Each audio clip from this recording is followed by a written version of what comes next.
प्रणाम. मनसेचे सर्व राज ठाकरे हे अमित शहा यांना जाऊन भेटले.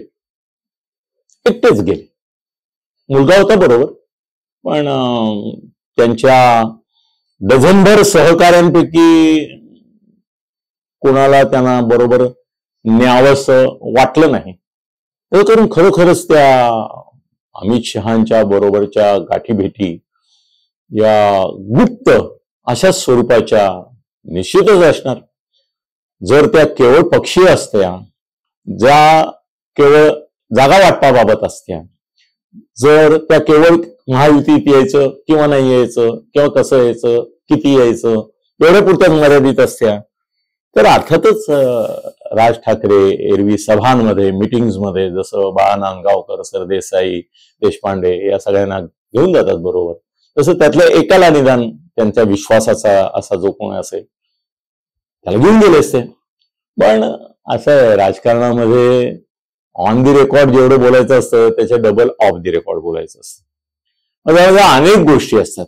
त्या गोष्टी आपल्या नेत्यांना, कार्यकर्त्यांना कळाव्यात असं पण नसतं. त्याचं कारण मग कार्यकर्त्यांना पण शिंग फुटतात. त्यांच्या पण आशा, अपेक्षा, आकांक्षा जाग्या होतात आणि मग त्यांच्या मनामध्ये प्रश्न असा उभा राहतो की यांचं पॅकेज इतकं तर मला किती. त्यामुळे बरोबर कार्यकर्त्यांना न नेणं, मुलाला नेणं हे काय नवीन नाहीये. आताही बरेचसे नेते आहेत. उद्धव ठाकरे कधी आदित्यशिवाय कोणाला घेऊन दिले? संजय राऊत घुसून मध्ये जातो, कारण संजय राऊतचं त्या सगळ्या याच्यामध्ये भाग असतो. आणि मुळामध्ये उद्धव ठाकरेचं कर्म असं आहे की त्याची मिटिंगच मुळामध्ये आणि आपल्या संजयनी ठरवलेली असते. त्यामुळे तो संजयला वगळू शकत नाही. नाहीतर त्यांनी संजयला पण नक्की वगळलं असतं. उगाच याला कळायला नको माझं कोणाशी काय डील झालं. पण मग त्यातून गैरसमज पण होतात. कसं झालं ते, आता अमित शहा म्हणतात की मी अर्धे म्हणालो, पण कुठले अर्धे, पहिले अर्धे का नंतरचे अर्धे मुख्यमंत्रीपद, त्याच्यावर मतभेद झाले. त्यांची सगळी महाआघाडीपर्यंत ते प्रकरण गेलं. कुणी विटनेसच नव्हता ना त्याला, त्यामुळे ते त्यांच्या पुरतं राहिलं. आता इथेही राज ठाकरे नेमके अमित शहांशी काय बोलले? मला फडणवीस विटनेस नाही, विनोद तावडे. पण विनोद तावडे कसं आहे, फडणवीस हा स्वयंभू, स्वाभिमानी, स्वतंत्र, स्वमंत्र असा नेता आहे. म्हणजे अमित शहा आणि राज ठाकरे यांचं नेमकं काय बोलणं झालं हे जर कळलं फडणवीसांना, तर फडणवीस त्याचा उपयोग उद्या राज ठाकरे यांना देखील काय म्हणूया आपण, शोध देण्यासाठी म्हणूया, गप्प बसवण्यासाठी म्हणूया, की मला हे माहिती आहे काय जाहीर आहे आणि काय जाहीर नसलेलं आहे, असं कुठेतरी इंडिकेट करून राज ठाकरे यांना अडचणीत आणू शकतात.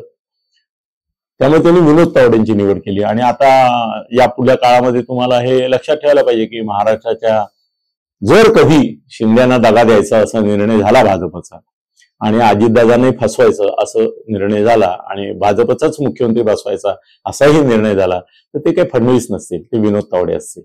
हे आपलं जाता जाता मी सांगितलं, त्याचा काही यायचं. आता पुढला माझा प्रश्न काय माहितीये की तीन महाभारताच्या ह्याच्यामध्ये कहाणी आहे की तो दुर्योधन आणि धर्मराज, मला वाटतं काय अर्जुन, एकदम पायाशी बसतो, एक डोक्याशी बसतो. जो पायाशी बसतो तो या नम्र भावाने बसतो की मी याच्या चरणाशीच योग्य आहे, आणि जो डोक्याशी बसतो त्याला असं वाटतं की मी यांचं डोकं चेपवून देईन.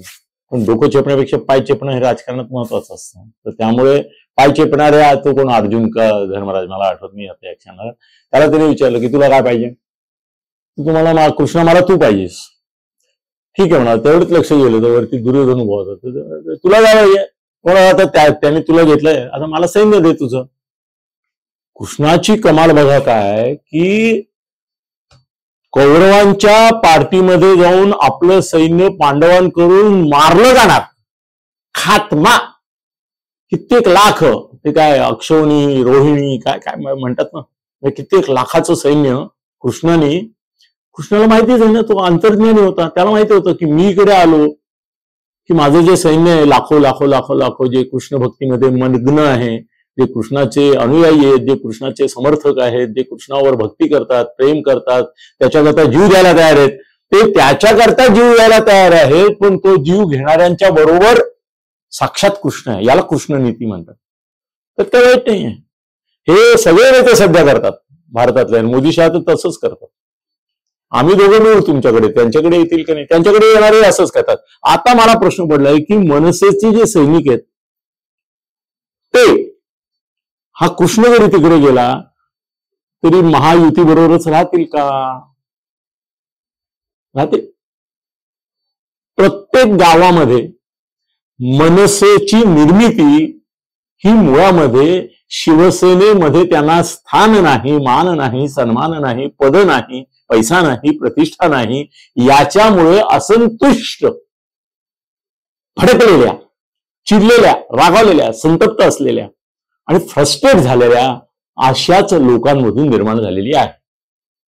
कोणत्याही गावाचं उदाहरण घ्या, तिथला मनसेचा जो प्रमुख असतो ना, ही हेट्स शिवसेनेचा जो तिथला प्रमुख असेल त्याचा, त्या गावामधलं सगळ्याधिक वैर जर त्या मनसेच्या माणसाचं, जो कोणी त्यातला जिल्हा प्रमुख असेल, तालुका प्रमुख असेल, विभाग प्रमुख असेल, शाखा प्रमुख असेल, त्याचं वैर हे शिवसेना, आता शिंदे गट, कारण उभाठा नामशेषच झालाय, अवशेष झालाय, त्यामुळे त्यांच्याशी काय वैर करणार, त्यामुळे त्यांच्याशी नाही. पण आता जिवंत कोणती आहे?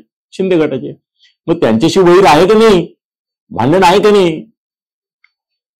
आणि समजा राजसाहेब म्हणाले की बाबा आपण आता महायुतीचा धर्म म्हणून याला मतं द्यायचे, त्याच्या अंगात असा उफाळून येईल, अरे यांनी तर मला छळलं, यांनी तर मला नामशेष केलं, यांनी तर मला गावात मोठं केलं, माझ्यावर झालेल्या सगळ्या केसेस तर यांनीच टाकल्यात माझ्यावर, मी नाव घेत नाहीये.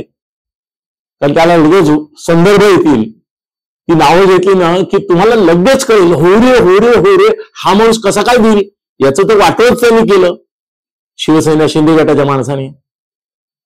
याला तुमच्या मनात आलं पण असेल ते, आणि ठिकठिकाणी असंच घडलंय.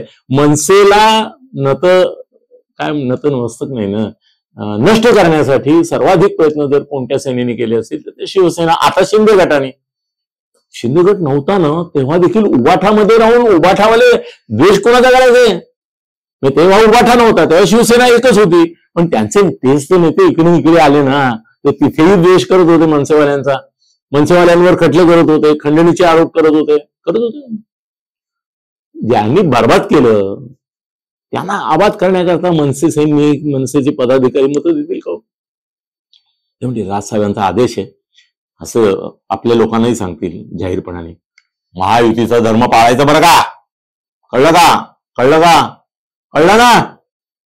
अरे त्यांनी, ठीक आहे मी समजतो, त्यांनी आपल्यावर खंडणीचे खटले टाकले, त्यांनी आपल्यावर इतके गुन्हे दाखल केले, आपल्याला बारीक सारीक प्रकरणात अडकवलं, काल्पनिक प्रकरणात अडकवलं, इतक्या ह्याच्यात केलं, पण नाही, आपण मनाचा मोठेपणा राजसाहेबांकरता दाखवायचा आहे, बरोबर आहे ना? आणि एक डोळा मारणार, ते संपलं सगळं. मग त्यांना कळणार मेसेज काय आहे की आपल्या लीडरला छळलं कोणी, शिवसेनेच्या शिंदे गटाच्या लीडरनी, मग कशाला मत देऊ आपण, कुणाला देऊया ना, आपले मूळ बाळासाहेबांची जी सेना आहे त्यांना देऊया, किंवा समजा बाळासाहेबांच्या सेनेचा नाहीये, शरद पवारांना देऊया. अजित पवारने काय आपलं बरं केलंय? अजित पवार बद्दल राज ठाकरे कधी चांगलं बोलले? एक उदाहरण दाखवा. आता बोलतील तर भाग वेगळा, मी तिथे म्हणून बोलतील की नाही सांगता येत नाही, त्याच्याबद्दल माझा एक आणखीन वेगळा व्हिडिओ आहे, राज ठाकरेंची ती भूमिका काय असेल याच्याबद्दल. पण एवढं तर नक्की की शिंदे गटाला मतं देताना ते हिचकिचणार. मग राज ठाकरे महायुतीत, पण मनसे महायुतीत आली की नाही या प्रश्नाचं उत्तर मोठं गुंतागुंतीच आहे. आणि असं झालं की जसा प्रचार करणार, आता काय, संजय माझा मित्र आहे त्यामुळे त्यांच्या प्रचाराची काही सूत्र मलाही माहिती असतात आणि माझ्यामुळे त्यालाही काही माहिती असतात. उगाच कशाला खोटं बोलू, की माझ्यामुळे त्यालाही बरीच माहिती असते, त्याच्यामुळे मलाही बरीच माहिती असते. या निवडणुकीमध्ये उद्धव ठाकरे आम्हाला गुजरात्यांची मतच नको, नाहीच पाहिजेत आम्हाला मराठी माणसाची आणि हिंदुत्वाच्या नावाखाली जे आम्हाला मतं द्यायला तयार असतील त्यांची तेवढीच मतं पाहिजेत. आता हिंदुत्वाच्या नावाखाली काय गुजराती मारवाडी मतं देत नाहीत का? पण यांना कुणाच्या तरी विरुद्ध उद्धव ठाकरे बोलले नाही तर त्यांच्या बाजूचे लोक बाजूचे होते, ते हिंदूंसारखंच आहे. की जोपर्यंत मुसलमानांचं आक्रमण होत नाही, मुसलमान काहीतरी त्रास देत नाहीत, उपद्रव करत नाहीत, कुठेतरी काहीतरी दंगी करत नाही, तोपर्यंत हिंदू हिंदू नसतो, तो मग त्या जातीचा असतो. तसं हिंदुत्ववादी जर जागा करायचा असेल त्यांना, तर उद्धव ठाकरेंना कुणाच्या तरी विरुद्ध पेटवावं लागतं, कुणाच्या तरी विरुद्धच मतं मागावी लागतात. हल्ली महत्वाचं वाक्य वापरतोय, कुणाच्या बाजूने मतं मागून देत नाहीत लोक, याच्या विरुद्ध द्या. मग गुजराती मारवाड्यांच्या विरुद्ध द्या. मग मनसेवाले काय गुजराती मारवाड्याला मतं देणार आहेत? अरे आयुष्य गेलं त्यांचं गुजराती मारवाडी उत्तर भारतीय यांच्या विरुद्ध बोलण्यात. अरे त्याच्याकरता तर काँग्रेस मनसेबरोबर गेली नाही, मनसेला घेतलं नाही. का नाही घेतलं?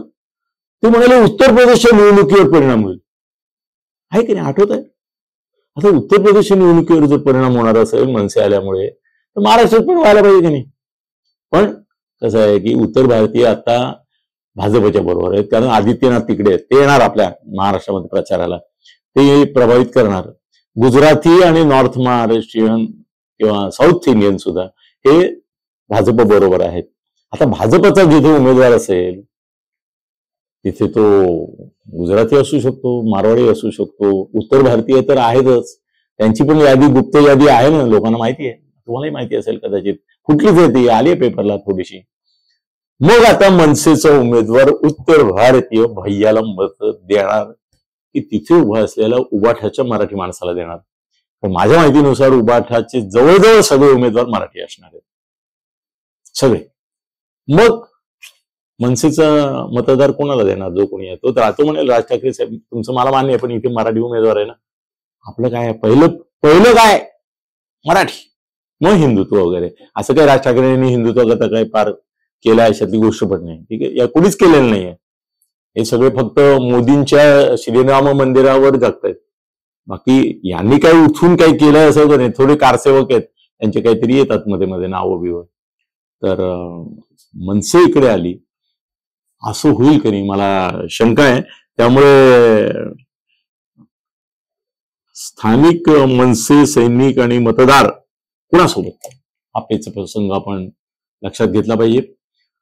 गेल्या वेळेला निवडणुकीत जिथे मनसेचे उमेदवार नव्हतेच ना, कुठे होते? गेल्या लोकसभेला कुठे होते? ते मोदी शहांच्यावर तर राज ठाकरे ज्या पद्धतीने बोलत होते त्याचं वर्णन एका भाजपच्याच मोठ्या नेत्यांनी मोदी आणि शहांच्या अंगावर केलेल्या ओकाऱ्या असं केलेलं आहे की राज ठाकरे यांनी त्या निवडणुकीत ओकाऱ्या केल्या मोदी शहांवर. आता त्या ओकाऱ्यापासून सध्या गोमूत्र त्याच्यावर शिंपडून परत मोदी आणि शहा कसे श्रेष्ठ आहेत आणि अवतार आहेत वगैरे वगैरे बोलावं लागणार त्याला काही इलाज नाही. कदाचित राज ठाकरे असाही मार्ग काढतील की ते सरसकट सगळ्या 48 उमेदवारांसाठी बोलणारच नाही. ते म्हणतील फक्त मी मराठी उमेदवारांचा प्रचार करीन, मी इतरांचा नाही करणार, किंवा मी फक्त 10च मतदार. आता ते मोठं पॅकेज काय आहे, डील काय आहे, त्याच्यावर सगळं अवलंबून आहे की किती मतदारसंघात ते प्रचार करणार.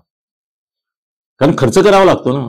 मी तर नाव घेतलं परवा की अशोक चव्हाणांनी राज ठाकरे यांच्या सभेचा सगळा खर्च केला. जिथे जिथे ज्यांनी सभा अरेंज केली त्यांनी प्रत्येकाने केलाच ना.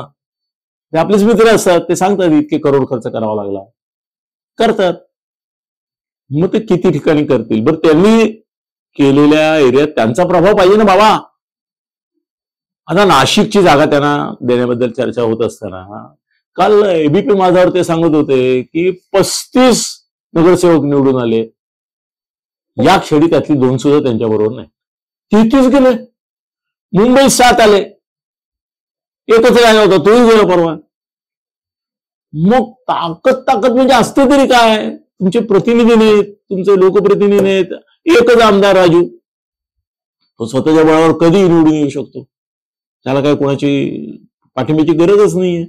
पण तो निष्ठावान आहे, तो त्याच्या मतदारसंघामध्ये श्रीकांत शिंदेकरता काम करणार. एकतर राजू पाटीलला मतदारसंघाची कामं करून घेण्यासाठी पण शिंदेची गरज आहे, त्यामुळे तो करणार, त्याच्याबद्दल काही प्रश्न नाही. पण बाकी ठिकाणी काही असं गॅरंटी देता येत नाही, कारण मुळामध्ये आधी मनसेचंच बळ एकवटणं, जागं करणं, याच्याकरता त्यांना दौरे करावे लागतात, ठिकठिकाणी माणसं जमा करावी लागतात. तर त्यामुळे किती मतदार आणि किती त्यांचे सैनिक हे खरंच महायुतीला मतदान करतील याच्याबद्दल साशंकता आहे. आणि मुळामध्ये राज ठाकरे शहांना भेटून आले, त्यांनी ट्विट केलं किंवा मी अमित शहांना भेटलो, याच्या पलीकडे शब्द नाही. काल फडणवीसांना रात्री विचारलं, यांची कशी गुच्ची होती बघा. फडणवीसांना काल रात्री विचारलं की मनसेचं आणि तुमचं महायुतीतलं ठरलं का, ते येणार का? तर ते म्हणाले अद्याप चर्चा चालू आहे, अजून 1-2 दिवस वाट पहा. अरे फडणवीसांना आत्मविश्वास नाही की हे खरंच येतील का आंबेडकर करतील? काल रात्री उशिरा त्यांची 2 तास बैठक झाली का, अर्धा तास झाली काय, तरी फडणवीसांना आत्मविश्वास नाही की खरंच हे उद्या येतील. त्याचं कारण काय टर्म्स अँड कंडिशन आहेत त्या शहांनी मान्य केला तरी परत फडणवीसांनी इथे मान्य व्हायला पाहिजे, कारण त्यांना मान्य होऊन उपयोग नाही, त्या भाजपच्या गळी उतरवायला पाहिजेत. भाजपचे लोक आहेत ते अस्वस्थ आहेत. मनसेवाल्यांनी त्यांना झोडलेलं आहे वारंवार, मनसेवाल्यांनी त्यांना वारंवार अपशकुन केलेले आहेत. त्यामुळे मनसे आणि भाजपचे काही फार चांगले आहेत असं नाही, शिंदे आणि यांचे पण चांगले आहेत असं नाही. अजितदादा तर त्याला परकीय माणूसच आहे, आणि अजितदादा पवार हा तर मनसे सैनिकांकरता येणाराच आहे, डायरेक्ट फॉरेन मधून आलेला माणूस आहे. त्यांचं काही त्या अजितदादाशी नाही, धार्मिक पातळीवर भांडणही नाही, जमलेलंही नाही, काही नाही. अजितदादा उद्या सांगितलं राज ठाकरेंना की सुनेत्रा पवारांकरता सभा घ्या, संकट. कारण ज्या क्षणाला ते सुनेत्रा पवारांचा प्रचार करायला जातील त्यावेळेला सोशल मीडियावर त्यांनी आतापर्यंत अजितदादांबद्दल काय काय म्हटलंय ते सगळे उभाठावाले आणि इतर लोक दाखवणार. आता या सगळ्या नेत्यांची पंचायत आहे का, ते कालपर्यंत जे बोलले ना एकमेकाच्या विरुद्ध, इव्हन अजितदादाची पण व्हायला लागली पंचायत. ते कसं यांच्याबद्दल शिंद्यांबद्दल बोलले होते, कसं भाजपबद्दल, कसं फडणवीसांबद्दल, हे सगळं येणार आता आणि वाट लागणार. त्यामुळे फडणवीसांनी सुद्धा आता बघू, उद्या परवा होईल, महायुतीत येतील ते काय टर्म्स कंडिशनवर येतात, official, unofficial, of the record, in the record, बघूया आपण. पण मतदारांनी हे करतील की नाही याच्याबद्दल माझ्या मनात शंका आहे. ती शंका मी व्यक्त केली. कुणाला आवडो न आवडो, सत्य बोलणं हे सध्या माझा धर्म आहे आणि त्याच्यासाठी मार खाण्याची तयारी आहे. धन्यवाद. खळबळजनक गौप्यस्फोट म्हणजेच YouTube चॅनल अनिल थत्ते गगनभेदी. खळबळजनक गौप्यस्फोट म्हणजेच YouTube चॅनल अनिल थत्ते गगनभेदी.